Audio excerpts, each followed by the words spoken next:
दोस्तों 80 के दशक में काफी साइंस फिक्शन किताबें पब्लिश हुई थी, कुछ पर फिल्में भी बनी। ऐसे ही एनिमी माइन नाम की एक किताब काफी मशहूर हुई थी उस जमाने में, जिसकी कहानी में एक इंसान और एक एलियन दूर दराज के ग्रह पर लंबे अरसे तक पहुंच जाते हैं। वैसे तो दोनों एक दूसरे के दुश्मन थे, मगर वहां रहने की वजह से इनकी दोस्ती हो गई। वो एक अजीब सा वीरान ग्रह होता है। तो इसी किताब की कहानी पर आधारित 1985 में सेम इसी नाम यानी एनिमी माइन नाम की फिल्म बनाई गई। ये पुरानी फिल्म है, हो सकता है आज के दौर के हिसाब से आपको थोड़ी अजीब लगे, मगर वो भी सिनेमा का एक सुनहरा दौर रह चुका है। फिल्म की कहानी सादा सी है, आपको बोर नहीं करेगी, तो अंत तक जुड़े रहिए। कहानी की शुरुआत इस जानकारी से होती है कि भविष्य में दुनिया के बड़े बड़े देश एक हो गए और फैसला किया कि वो अंतरिक्ष में जीने लायक ग्रह ढूंढेंगे।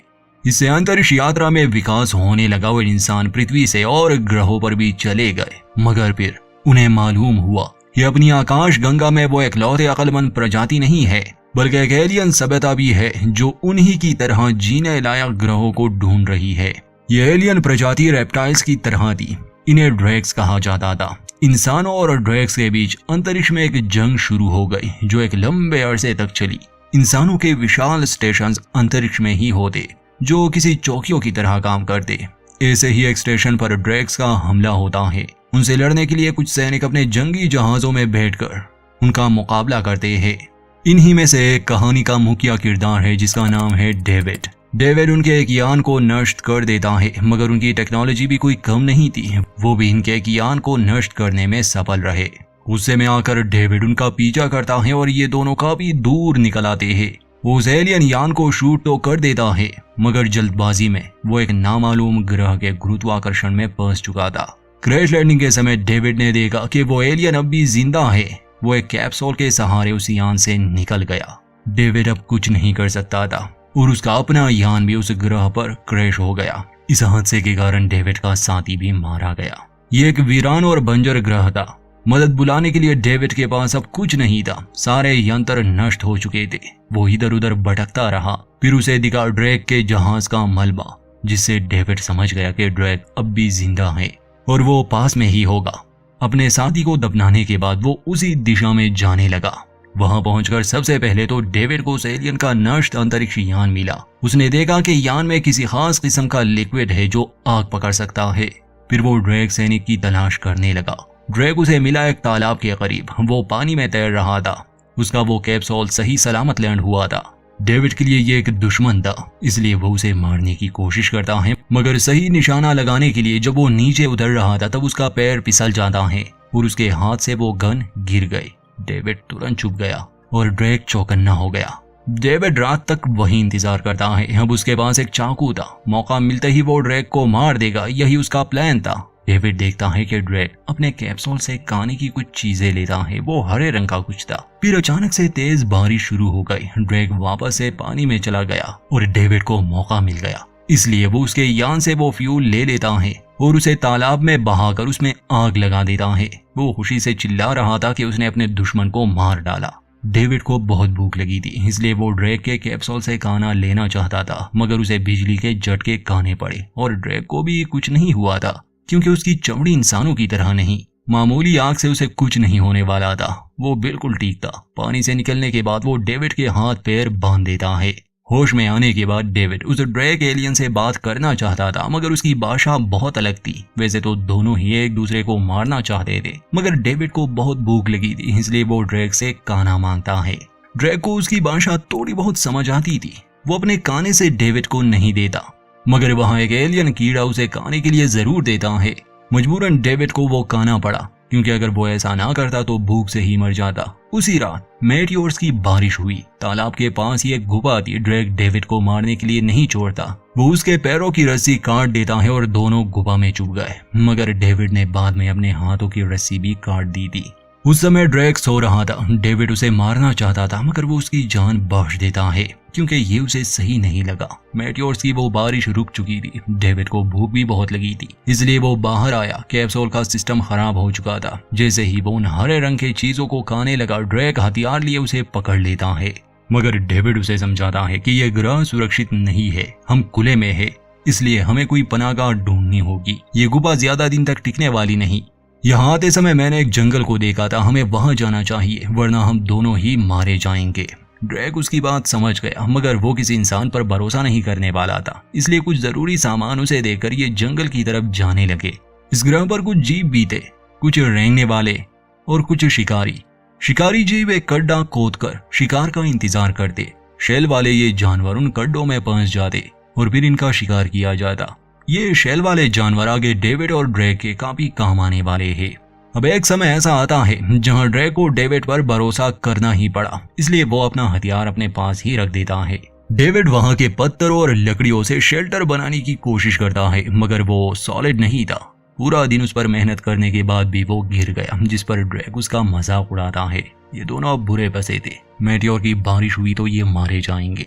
कुछ हफ्ते बिना शेल्टर के गुजर जाते हैं। इस बीच ड्रैक ने काफी इंग्लिश भाषा भी सीख ली थी, मकसद दोनों का झगड़ा भी हो जाता था। खैर यहाँ इस ग्रह पर छोटे छोटे जानवर थे जिसका शिकार करके ये उन्हीं पर गुजारा कर रहे थे। एक दिन डेविड जब एक बड़े से शेल वाले कीड़े का शिकार कर रहा था तो वो उसी गड्ढे में गिर जाता है जहाँ पर वो बड़ा शिकारी एलियन जानवर रहता था। वो डेविड को पैर से पकड़ लेता है और उसे निगलने ही वाला था कि ड्रैक को उसकी चीखें सुनाई दी। वो उसकी मदद के लिए पहुंच गया। ड्रैक अपने हथियार से उस जानवर को मार देता है। उसने डेविड की टांग जख्मी जरूर कर दी थी। ड्रैक उसका इलाज करता है। डेविड इस बात से खुश था कि ड्रैक ने उसकी जान बचाई। वो उसका शुक्रिया अदा करता है। दोनों के बीच दोस्ती गहरी होती गई। ड्रैक जिस ग्रह से था वहां उनके बुजुर्ग हुआ करते थे जो कुछ खास चीजों पर विश्वास करते, जैसे उनका कोई धर्म हो, और हर ड्रैक होली काउंसिल में शामिल होता जो आगे चलकर उसका हिस्सा बन जाता। ड्रैक को आज तक ये मौका नहीं मिला था और अब तो वो यहाँ फंस भी गया। उसके पास एक छोटी सी किताब थी जो असल में उनकी होली बुक थी। ड्रैक हमेशा उसे पढ़ता रहता था।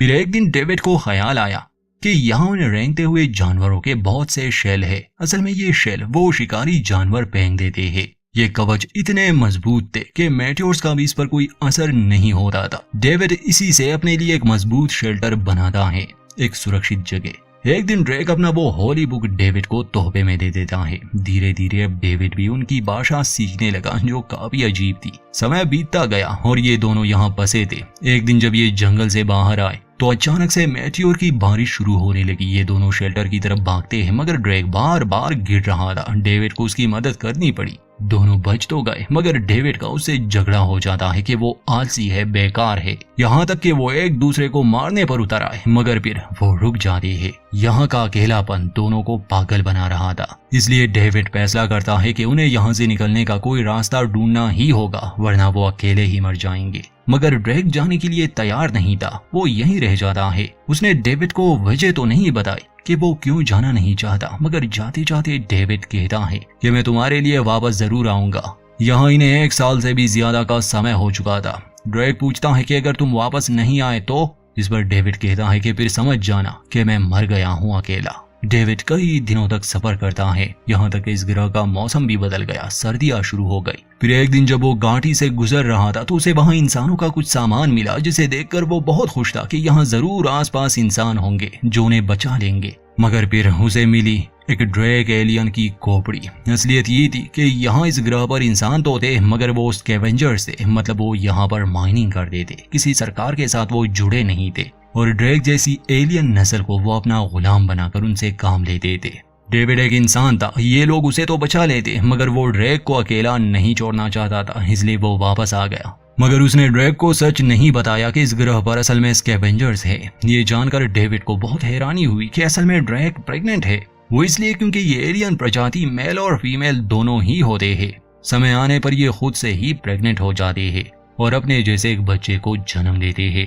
डेविड खुश था उसके लिए, मगर ये जानकर उसे दुख भी हुआ कि बच्चे को जन्म देते ही ड्रैक मर जाएगा। यही वजह थी कि वो डेविड के साथ यहाँ से नहीं गया। अगले कुछ दिनों के लिए ड्रैक अपने बच्चे के लिए कुछ कपड़े बनाता है और फिर एक रात उनके शेल्टर की जमीन में वो एलियन कीड़ा बाहर निकल आया। दोनों सो रहे थे। वो एलियन ड्रैक की गर्दन दबोच लेता है, मगर डेविड ने उसकी जान बचाई। वो उस एलियन कीड़े के मुंह में आग फेंक देता है, जिससे वो दर्द से तड़पने लगा। वो आकार में बहुत बड़ा था, इसलिए इनका वो शेल्टर नष्ट हो जाता है।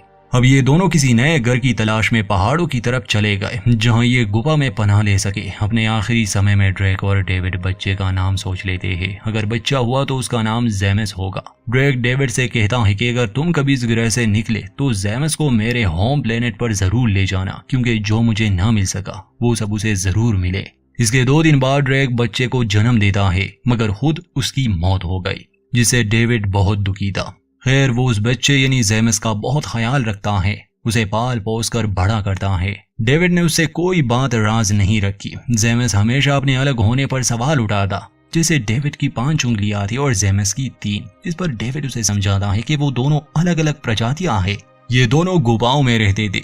एक दिन दोनों को तेज आवाज सुनाई दी। डेविड बाहर देखने आया तो वहां एक अंतरिक्ष यान था, मगर वो उन स्कैवेंजर्स का था जो अब इस इलाके में आ चुके थे। डेविड छोटे जेमस की जान खतरे में नहीं डालना चाहता था, इसलिए वो इन पहाड़ों से चले जाते हैं। डेविड ने जेमस को उसकी भाषा भी सिखाई थी। डेविड उसे उसी जंगल में ले आया जहां उसने और ड्रेक ने समय बिताया था। ये जानकर जेमस को बहुत बुरा लगा कि डेविड यहाँ कई सालों से फंसा है। वो उसे प्यार करता था, इसलिए एक दिन वो बिना उसे कुछ बताए स्कैवेंजर्स के इलाके में चला गया, ये सोचकर कि शायद वो डेविड को इस ग्रह से निकलने में मदद करेगा। मगर वहां अपनी नस्ल के ड्रेक्स को गुलामी में देखकर उसे बहुत दुख हुआ। वो रोने लगा। बदकिस्मती से छोटा जेमस पकड़ा जाता है और वो लोग उसके साथ बुरा सलूक करते हैं। डेविड को जब पता चला कि जेमस गायब है, उसने जेमस को अपने बच्चे की तरह बड़ा किया था, इसलिए वो उसे ढूंढते हुए कदानों में पहुंच गया। उन 2 लोगों ने जेमस को पकड़ा था। डेविड उसे छुड़ाने की कोशिश में एक को मार देता है, जिससे उसे भी गोली खानी पड़ी। इसके बाद हमें दिखाया जाता है कि यहाँ के कदानों में जो इंसान मर जाते उन्हें ऊपर स्पेस स्टेशन में भेजा जाता, सभी लाशों को अंतरिक्ष में फेंकने के लिए। जैसे ही डेविड की बारी आती है, उसके पास कोई टैग नहीं था। वहां काम करने वाला एक बंदा जब उसका वो लॉकेट निकाल रहा था जो उसे ड्रेक ने तोहफे में दिया था, तो अचानक डेविड को होश आ जाता है। क्योंकि वो मरा नहीं था, इसलिए तुरंत उसे इलाज के लिए भेजा गया। जांच से पता चला कि कुछ साल पहले जंग पर भेजे गए ये सैनिकों में से एक था। वो हैरान थे कि आखिर ये जिंदा कैसे बचा। स्टेशन पर डेविड के साथी भी थे। ठीक होने के बाद वो उस ग्रह पर जाना चाहता था ताकि जेमस को चुरा सके। उसे अनुमति नहीं मिलती, इसलिए वो स्टेशन के एक हिस्से को ब्लास्ट करके अपने यान में उस ग्रह पर आता है। कदानों में वो बाकी ड्रैक्स एलियन से जेमस के बारे में पूछ रहा था, मगर कोई उसकी बात का जवाब नहीं देता। मगर जब डेविड वहां के आदमियों को मारने लगा तो वो समझ गए कि ये उनका दुश्मन नहीं, वो जानते थे कि ये जेमस के अंकल है। जेमस को कंट्रोल रूम में रखा गया था। डेविड उसे बचाने गया, मगर यहाँ काम करने वाले लोगों के हाथों वो पकड़ा गया। उसने पहले ही कईयों को मार दिया था, इसलिए डेविड का बचना मुमकिन नहीं था। मगर उसके साथ ही स्टेशन से यहाँ मदद के लिए पहुंच गए थे और जो ड्रैक्स गुलाम थे वो भी बगावत पर उतर आए। इनके बीच लड़ाई हुई और डेविड जेमस को बचा लेता है। उसे एक पंजरे में रखा गया था। वहां मौजूद ड्रैक्स ये सब अपनी आंखों से देख लेते हैं।